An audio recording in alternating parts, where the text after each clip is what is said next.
What the city is talking about. The news that impacts you. Welcome to the Montreal Now podcast with Aaron Rand and Natasha Hall. Welcome to another edition of The Week That Was here on the iHeartRadio Network. I'm Aaron Rand along with Natasha Hall, and this week we'll cover these stories. As the weather gets warmer, hearing about ticks and Lyme disease is nothing new. But it's always good to get a refresher on what you need to know, how to prevent getting bitten, and what to do if you do find a tick bite. Dr. Labos gave us the lowdown. If you had weight to lose, chances are you probably wouldn't be eating at McDonald's every day, and certainly not for 100 days in a row.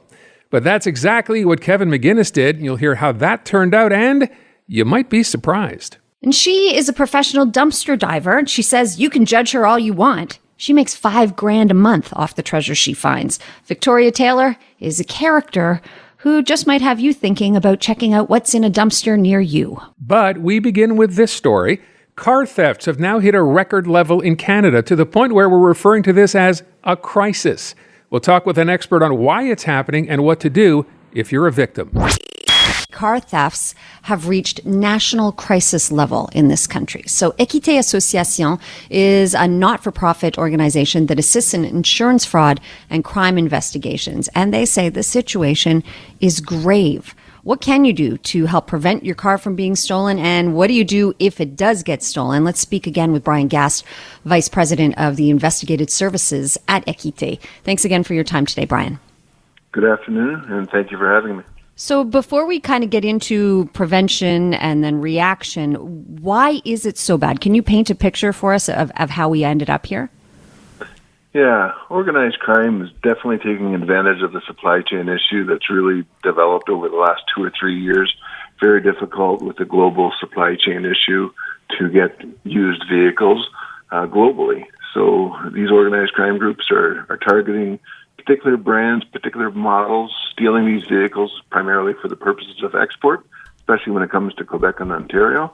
And those vehicles are being exported, and those are being shipped overseas to the receiving countries that their destination. I guess my question is, I would have thought, of course I'm completely wrong, that given the fact that cars now are, I guess, equipped right out of the gate with better anti-theft mechanisms, this would have been more difficult to do than ever before. And in fact, it's easier, it seems, to do than ever before. How is that? Yeah, really, since 2007, 2008, Transport Canada mandated all vehicles manufactured in Canada have to have an anti-theft device on board the vehicle. Criminals have evolved. Technology has evolved for the criminals. Really, any vehicle with a push-button start has vulnerabilities, and the criminals have taken advantage of that. They identify those vulnerabilities, and really, as quick as 15 seconds, vehicles can be stolen. And that's where we're working with the manufacturers, working with the auto industry, and really, not one organization is going to be successful. That's why we really collaborate, work together, nationally and internationally for this problem. But definitely, criminals have definitely evolved their methods. 15 seconds. BRYAN, when you say that, I think, what chance does anybody have to try and prevent their vehicle from being stolen? Yeah, and we really talk about the layered approach, trying to make it more difficult for the criminals to steal your vehicles. Obviously, if you can park in your garage. That's the best case scenario. Unfortunately, not everybody has the ability or has a garage to park in. So park in a well-lit area. If you have two vehicles, park the one that you think might be more susceptible to theft closer to the vehicle and block it in. Using the primary methods are really the onboard diagnostic port, the OBD port. So what the criminals are doing, they're breaking into the vehicle, plugging into that port, and reprogramming a key fob. So there's a port lock that you can get, an OBD port lock that blocks that capability of plugging in. Relay attacks is another one where really protecting your radio frequency. If your key fobs are on your person or in your house, make sure that they're in a Faraday pouch or something that blocks that radio frequency from emitting, and that does a good job at preventing the relay attacks. Would it also be at the same time, if you don't have that Faraday pouch, and we've mentioned this before, if you kept your keys as far away from the front door from where that car was parked, would that work at all? Yeah, technology continues to advance with the range. So really, But it doesn't need to be. I mean, you don't have to spend money on the Faraday pouch. If you use a metal container, something that limits that range, that's also successful as well. So it's just really the worst case scenario is when you hang them or leave them at the front door, just inside your front door. Yeah. That makes it extremely easy. So exactly. I mean, you're right. The further away, the better. But putting them in some sort of a container helps diminish that range. Also, I read in the States, and I should point out I also sort of noticed this is not the case in Canada, but I know in the States, Hyundai and Kia were both sanctioned by the government there for not having to include some kind of I don't know what it's called, but an anti-theft device. But those same cars in Canada are not facing that problem, right? Yeah, you're right. You're absolutely right. So where Canada made it mandatory to have these anti-theft devices on board, albeit they're now outdated and need to be looked at to be updated, we still have those standards. Where in the United States, it was an optional, and not all states did it. So you're starting to see the difference between having a standard and not having a standard. Okay. So we're out of time here, Brian, but quickly, if you could tell us, what's the first thing you do if your car has been stolen? I guess you call police, then what? Yeah, absolutely. Call police. Never take matters in your own hands. If you have a tracking device, let the police know. Don't do the tracking yourself. Never put yourself in harm's way. If you have video from your front door, notify the police that you do have video, and hopefully your information will lead to the return of your vehicle or to the group that's responsible for these thefts. All right. And notify your insurance company as well. Yeah, police first, insurance company second. Brian, thank you so much for the time. Appreciate it. Thank you. All right. Informative, interactive, and always interesting. This is Montreal Now with Aaron Rand and Natasha Hall. As the weather gets warmer, hearing about ticks and Lyme disease is nothing new. But it's always good to get a refresher on what you need to know, how to prevent getting bitten, and what to do if you do find a tick bite. Dr. Labos gave us the lowdown. All right, here's the deal. If you are going to be out there and, outside doing a little bit of hiking, walking around, you should know, of course, this is a particularly bad, I am told, season for ticks. And, they can be dangerous. Outside of saying we get this warning every year, yeah, it can be dangerous. So we thought we'd try to get you caught up on this. Dr. Chris Labos, of course, joins us from time to time. He can be heard, by the way, 8:10 Sunday mornings on CJAD on Weekends with Ken. So if you like what you hear here, you'll get more of it on Sunday mornings. Dr. Labos, let's start. First of all, thanks for being here. And let's start with the tick problem this year. Is it, in fact, significantly worse than in years past from what you can remember?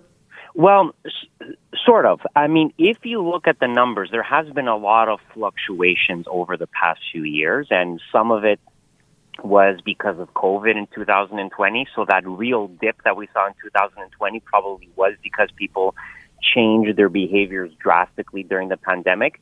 But even outside of COVID, there is a little bit of an up and down in the numbers. So clearly, if you zoom out and look back 20 years ago compared to today, yes, there is more Lyme disease, and that's largely being driven by the fact that we have a warmer climate, and ticks that wouldn't normally survive the Canadian winters are now surviving the slightly milder Canadian winters. And so that's why you've seen a general global trend for an increase.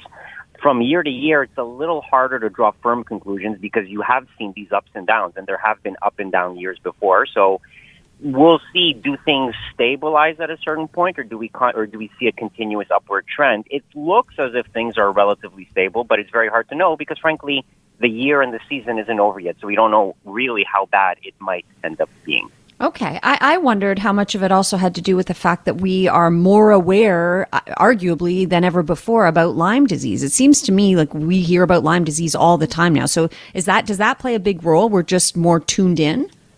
Yeah, and I think that's part of it, too. And again, this feeds into itself. I mean, there was very little testing for Lyme disease 20 years ago because none of the ticks in Montreal or in Canada, frankly, had the bacteria that caused Lyme disease. Right. But as you're seeing more and more of it, you're seeing more awareness and more testing for it. And so you are seeing these things sort of feed into each other. And yes, every disease, regardless of what disease you're talking about, the more you test for it, the more you raise awareness, the more you see cases go up. So that doesn't mean necessarily that the disease is getting worse or changing. It just means you're diagnosing and picking up more cases.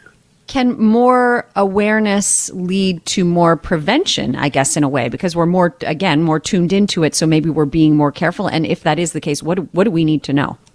Well, I think the most important thing is to avoid the tick bites. And we often talk about Lyme disease, but of course ticks can transmit many other different types of infections independent of Lyme disease. But the same basic rules apply, which is protect yourself. If you're going to go hiking, especially if you're going hiking in the forest where there's sort of dense forestry, you really want to not have exposed skin. You want to cover up your legs, cover up your arms so that ticks can't latch onto you. You want to use bug spray to do that, to protect yourself from ticks, with that second layer of protection. And when you're done your activity, when you're back home, you want to check to make sure that there's no tick latched onto your skin. Because if you can remove that tick within the first 24 hours of it having latched onto you, that's not enough time for it to transmit the bacteria into your system. So you can prevent you won't prevent the tick bite, but you can prevent the infection if you remove the tick promptly before it's had time to actually infect you with the bacteria that's inside of it. Okay, but wait, so let's say you get that tick bite. You don't notice it perhaps till you get home, and maybe it's been an hour or two. Does it matter? Is the idea get it off as quickly as you can? And what do? Just toss it in the garbage, flush it down the toilet? Does it matter? Do you need to have it somewhere taken for evaluation? What do you do? So you can save it if you can. Researchers are interested in studying these to see the prevalence of how many ticks actually have the Borrelia burgdorferi bacteria, the bacteria that causes Lyme disease. Because it's not every tick that has the bacteria, right? So you just have to have sort of the bad luck to have been bitten by a tick that had that bacteria living inside of it. So there are research programs where they will collect the ticks to study them. So that definitely is a thing. It sounds a bit like, I'm thinking of mosquitoes, that you can get, the fever, you can get the malaria, like there's different things at different mosquitoes. So it's kind of the luck of the draw in a way. It is, and that's the thing, right? Not every mosquito has malaria in it. And in fact, no mosquitoes in Canada have malaria because, and again, so here's if you want to go back historically, in North America, particularly in the southern United States, malaria was a huge, huge problem. But then because of a series of public health interventions, there's no more malaria in the United States. There's still malaria in parts of Africa, obviously, but not so much in the United States. So you can get rid of a bacteria if you have the proper public health response to it. And so one of the things is ticks are always going to be around. What you want to worry about is how many of the ticks what percentage of the ticks actually have the bacteria that cause Lyme disease or anything else, and that's what the research is really focused on. So, take basic steps to avoid getting a tick bite to begin with. But even if you do get bitten by a tick, it doesn't necessarily mean you're going to get Lyme disease. To get diagnosed with Lyme disease, you have to be tested for Lyme disease, and there's a series of serological tests that you can do for that you would do if you went to the hospital with symptoms. But can I just ask, so if you do get bitten, though, let's assume you have that bite and you get it off you relatively quickly. Should you get tested anyway, or are you just okay in the clear if you don't have any kind of a rash appearing? It just, like any other bite?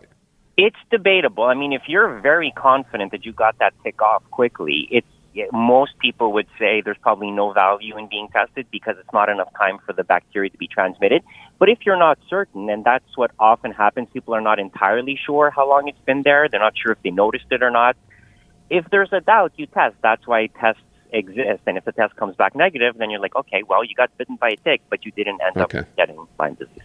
Okay, and I understand, like, some animals can carry ticks and stuff, so I think we immediately think, we'll check your ankles and spots that might have been exposed, but, I mean, ostensibly, they can bite you anywhere, right?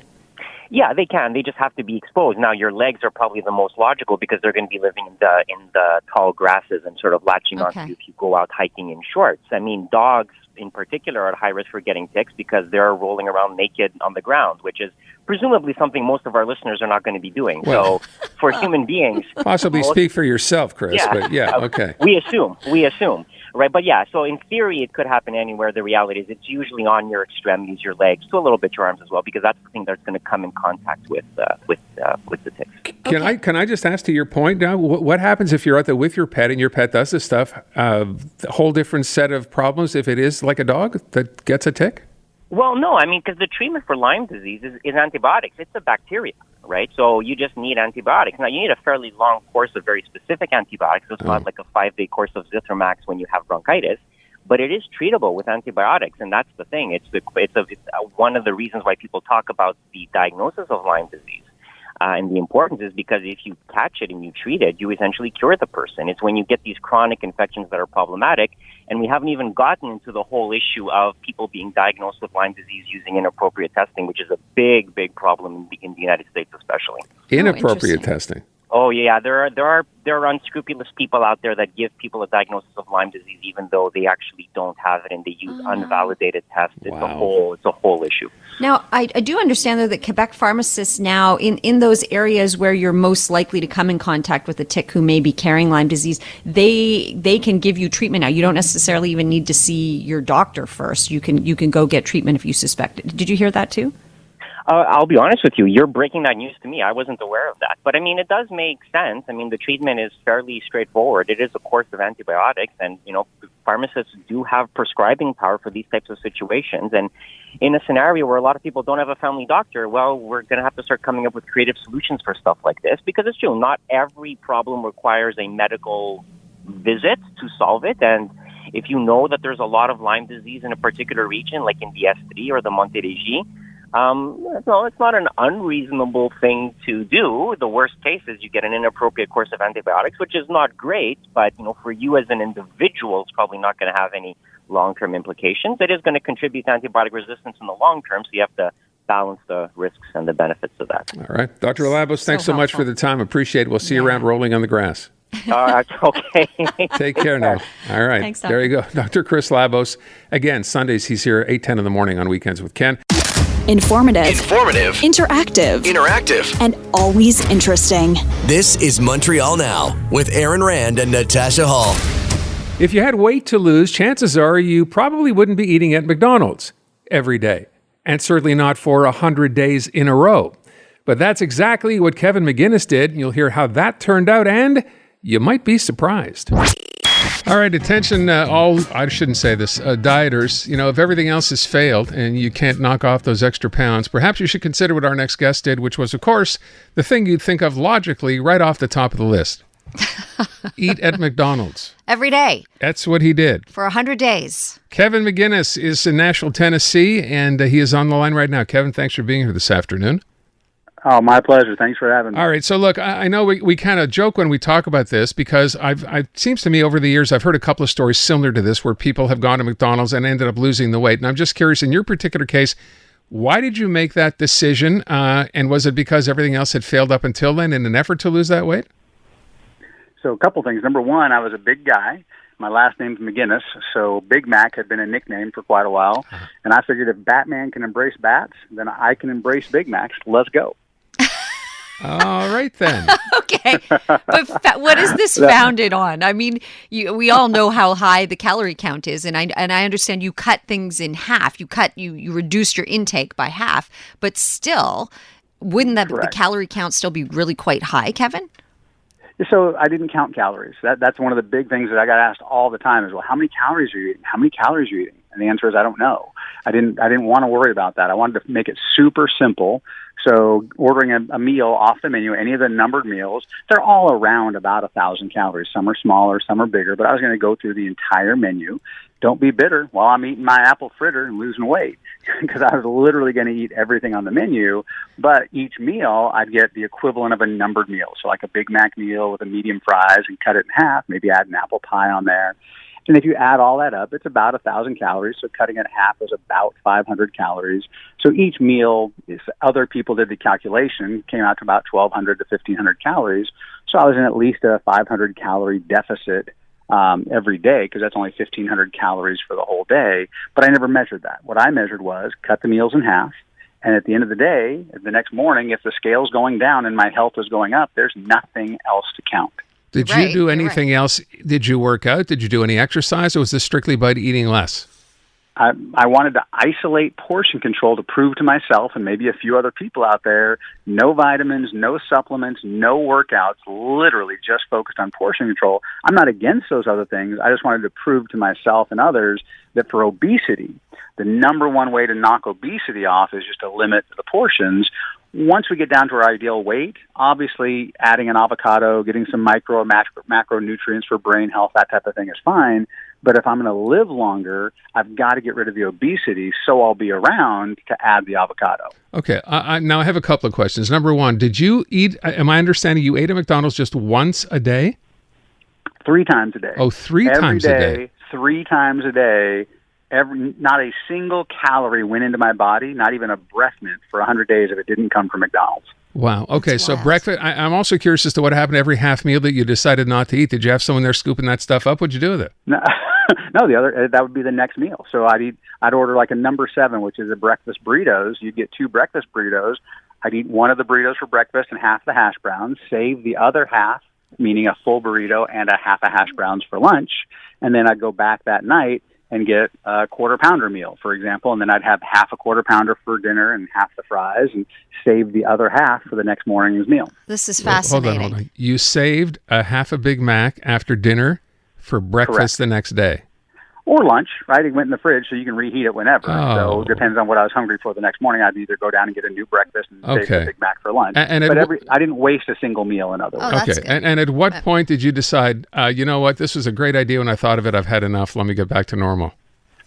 I didn't. Through the entire 100 days, again, not a single calorie went in my body for the entire 100 days because I was never overeating it. I was never getting sick of it. That's one of the big questions that get asked all the time as well is, aren't you sick of McDonald's yet? Well, when do we get sick of something? When we overindulge in it. I never overindulged. You did it And for it turns 100 out when days in you're a hungry- row. That's kind of overindulging in and of Well, itself, when you're isn't hungry, it? though, when you Yeah, eat you're half hungry. a meal, you're hungry by the time the next meal. Hunger is an amazing seasoning. So you bet. actually really enjoy everything you get to eat when it's time to eat again. Okay, so here are the Fair things enough. I want to know. Your wife got on board with this challenge for the last 60 days. At that point, and she lost Correct. 17 pounds. Did you, at that point, were you sharing the meals? Sure, yeah. Most of the time, not every time, because sometimes you're just hungry for something different. Right. And that's the big thing. The big benefit of this is you're never denying yourself. You're just delaying yourself. In other words, I had McFlurries whenever I want. I had a hot fudge sundae. So there's not the diet Portion control. binge. It was enjoy everything you want. Just don't enjoy all of it right now. Okay. So after the 100 days was over, I can eat a pan of brownies. You just don't eat the pan of brownies right now. You have a brownie now, and you save the rest for later. It's okay to eat all the pan of brownies, just not all at once. Once your story became public, did McDonald's get a hold of you? Did they want to talk to you? They did not want to talk to me. Oh, no way. I had to reach out to them over and over. Wow. I finally got a hold of them near the end of the 100 days, and they're like, hey, we want to cheer you on. Here's a gift basket. Keep going. Okay. Isn't that interesting? That's so and then the other thing I think that's really important to note, we're going to run out of time here, but you stopped drinking alcohol during this time too. So that must have helped with in terms of reducing Well, your I didn't drink a lot of alcohol before. I Okay. was a social drinker, but the sodas, drinking water instead of soda. And I couldn't find a McDonald's that served alcohol, so yeah, I definitely cut out alcohol. Yeah. Otherwise, Not yet, Kevin. Not yet. I will ask you one last thing because we have to wrap up here. At the end of all this, I would think it'd be such a great marketing opportunity for McDonald's to market the McGinnis menu, Totally. which is half size of everything they serve. So if you want to call them back, you can. Did you try that? I did. I definitely talked about, you can have it if you have it, and let's do a half Mac. And they were not interested at this see. time. Who knows? They may come All around. right. I love this story. Yeah. Hey, thank you so much. Well done. Good Congrats. sport. We appreciate the time. Thanks again. You bet. Take care. There you go. Kevin McGinnis. Eat at Can you- McDonald's, cut everything in half, do it for 100 days. He dropped almost 60 pounds. the other thing I wanted to ask him, I know we're out of time, but was like, I wonder if his wife at first was like, you are nuts. What the heck are you thinking? And then she's like, wait a second. Yeah, until this she is started seeing the working. weight come off. Yeah. And then she did it What a too. great story. Informative, Interactive, and always interesting. This is Montreal Now with Aaron Rand and Natasha Hall. She is a professional dumpster diver, and she says you can judge her all you want. She makes $5,000 a month off the treasure she finds. Victoria Taylor is a character who just might have you thinking about checking out what's in a dumpster near you. So listen, you know the saying, one person's trash is another person's treasure. Well, this woman quite literally made that saying her reality. She's 32 years old. Veronica Taylor is a professional dumpster diver. We're going to find out how she feels about that title in a moment. She lives in Pennsylvania, and she makes about $5,000 US a month by finding treasures in the trash. Isn't that amazing? $5,000 a month. So she finds things like designer products, Louis Vuitton wallet, Michael Kors shoes, you name it. We're going to find out more. Veronica Taylor joins us now. Nice to meet you, Veronica. Oh, thank you so much. So I wonder how you feel about that title. I feel like you deserve a better title than professional dumpster diver. How do you feel about that? Hey, I'll take it. It gets people's attention. Yeah, it gets people's attention, and then hearing that you're making $5,000 a month doing this, I think any kind of judginess might fall by the wayside. Do you find people are sometimes judgy about what you do? Oh, absolutely. I've got both TikTok and Instagram, and the haters are real. But hey, they push you out. It's like celebrities say, haters make you. Okay, I like that. I like your attitude. Tell us a little bit about how you started doing this in the first place. Was it like something you thought, I'm going to give this a shot, or did you just kind of end up doing this? So I met my online best friend for the first time last summer, and that was her hobby.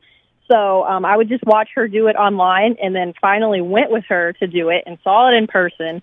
And seeing it in person versus on your phone is a completely different thing, and instantly became addicted to it and just been going since last summer with it. And it's working for you. Okay, Veronica, what's it like? Like, I'm imagining a dumpster and immediately you think like hot day, stinky garbage, like the worst kind of stuff that you might have to be digging through. But that's generally not what it's like, right? Correct. Retail dumpsters are just packing material, boxes, and then product. And so you just climb on in there and start digging around. Yeah, absolutely. Just like that. I won't go anywhere near restaurant dumpsters, or if there's like a smell or it looks wet inside, I avoid those. Okay, you're a wise woman, because anything that you find in there is probably not going to be salvageable anyway, right? Exactly. Okay. So you hop into the dumpster, you start digging around. Tell us some of let's go through like the best thing you ever found, the weirdest thing, maybe the most valuable thing. Tell us some of your stories. Actually, just this week, out of a thrift store dumpster, we got 2 Santa mugs from England, and one of them is signed by the artist, and online they run for $495. So that's just this week. No. And they are in perfect condition. Yeah. We find, as you said earlier, we find Louis Vuitton, Prada, Gucci, you name it. People just throw stuff away. Do you have a favorite thing? Like the Santa mugs sound pretty unique. I'm sure you're not coming across that kind of thing every day, but what's a favorite thing that you ever found? Personally, I love finding mannequins because I like to paint them. So, like a piece of art, kind of like a sculpture? Yeah, I used to have them just up in my house because that's just something like, you go into somebody's house and they got painted mannequins. It's like, what the heck? I like that factor of wow. Yeah, I like that too. That sounds pretty kooky in a great way. Veronica, and then with regards to, we're talking about like some of the the values of things that you found. You said these mugs, the Santa mugs, were worth, I think you said $495. Is that the most valuable thing, or what would be the most valuable thing you've ever laid your hands on in a dumpster? Last month, I pulled out about $2,000 worth of brand new human hair extensions, which is very valuable if any ladies listening know anything about hair. That was very valuable. We found a gold statue in complete condition online, showed for $2,500. Ours was broken, though, so we didn't get $2,500 out of it. But thousands of dollars worth of stuff. Okay, Veronica, I'm imagining you digging in the dumpster and coming across the human hair extensions. Do you have a moment where you're like, oh my God, what did I just touch? What is this? No, okay. So I like to make dreadlock extensions in my spare time. And I've made many sets over the years, and I use the human hair. And I actually found those out of a Sally's Beauty Supply dumpster. So they were completely packaged. Everything was good. There was nothing spilled on them. And as soon as I saw them, I knew what they were. And immediately, my heart was just like, oh my gosh, they just threw away thousands of dollars worth of grabbing it. If it was gross, I wouldn't touch it. Yeah, that makes a lot of sense. And I guess you must revisit some of the same dumpsters, right? If you know you found a place that's constantly putting out good, valuable stuff, do you go back there over and over again? Oh, absolutely. Every night. Yeah. Every single night? Yes, every night. Yeah, we are hustling. Okay, so what kind of hours are you working when you're doing this? So my best friend and I do it together, but she's also a mom, so she has to play the mom role. But from the time I wake up till 2 in the morning, I usually get up at 7 or 8 in the morning, pack boxes, pack orders, list stuff, and then we'll go out at night and won't get home till 2 or 3 sometimes. Oh my gosh. Okay. So this is full time and then some. And then so you use Whatnot, I understand, which is an online auction app. Is that the main way that you're doing this? Correct, yep. Okay, and then tell me a little bit more about, you must have to do a lot of research into, like you said, we found a gold statue. It could have been worth this much, but it was only worth this much. So do you spend a lot of time also just online trying to research things? Sometimes if I find something that I think might be valuable, I'll do research. But honestly, we just start every single item because we're not putting any money into it, so it's no loss to us. But like occasionally we'll look stuff up, but usually we just start everything at $1. Do you get emotionally attached to anything? I know that sounds like a cheesy question, but I'm imagining like sometimes you must find something that you're like, I don't want to, like aside from the mannequins, I don't want to give this up, or I definitely want to make sure I get a specific price for it. Do you get emotionally attached to things ever?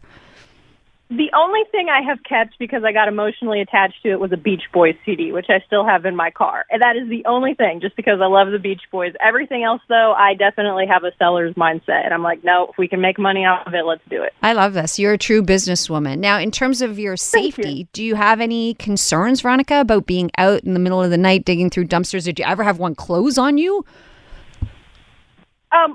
No, no. The worst that's happened is I've been approached by 3 policemen since being in Pennsylvania while I've been out at night doing it. And you're just honest with them, tell them what you're doing because it's illegal here, so they can't do anything about it. But as far as safety, I usually take my dog with me. I have a knife on me, closed-toed shoes type of thing. But I haven't had any real like crazy experiences, no. Okay, just ones that you're prepared for, basically. Exactly. Okay, and then you mentioned there that it's legal in Pennsylvania. Does that mean it is illegal in other places? Do you have to stick to certain jurisdictions knowing that you can do it there?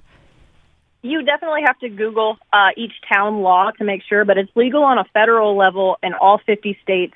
The only state that I believe is illegal completely is every town has their own rules, and then like if there's private property signs, obviously you don't mess with that. But yeah, it's legal. You cut out for a quick second. What was the state that you said? Connecticut, I believe, is the state where you can't do it in any town. At all, period. I don't know what the rules are here in Canada. I'd have to find out. It never even occurred to me that it might be illegal. And then the last thing I want to make sure we touch on here before we run out of time, Veronica, is that while you're selling a lot of the high-end and cool things that you find online, you donate a lot of stuff, specifically food and hygiene products. Tell us a little bit about that. Yep, the food pantry knows where we get stuff from. If it's, you roll up on a CVS dumpster and they have packaged food still good that you would have purchased that day, we donate that. Children's clothing, we donate that. Anything for babies, we give to mothers that are in need. Anything food-wise, though, that like I wouldn't personally put in my body, I'm not going to donate. Okay. Again, I just think this is fantastic. And I love the sort of secondhand mentality, like we said, another person's trash is someone's treasure, and that there's money to be made, and it seems ecologically friendly too. So Veronica, if people want to know more, what's the best way for them to find you and see the kind of stuff you're doing? TikTok, Instagram, and YouTube. My name is Vero Venturing on all of them. Some of them have like a period or an underscore, but just if you Google Vero Venturing, all my accounts should pop up. Vero Venturing. I'm going to check it out right now. I'm so glad to meet you. Thanks so much for your time today, and happy dumpster diving. Thank you so much. Have a great day. You too. That is Veronica Taylor, 32 years old. She is a professional dumpster diver in Pennsylvania who makes about $5,000 US a month on her wares. Informative. Interactive. And always interesting. This is Montreal Now with Aaron Rand and Natasha Hall. That wraps up another edition of The Week That Was here on the iHeartRadio Network. I'm Aaron Rand along with Natasha Hall, and we will see you next week. Have a great week. This has been the Montreal Now podcast with Aaron Rand and Natasha Hall. Listen live on your radio weekday afternoons from 2 to 6 on CJAD 800 or through the iHeartRadio app.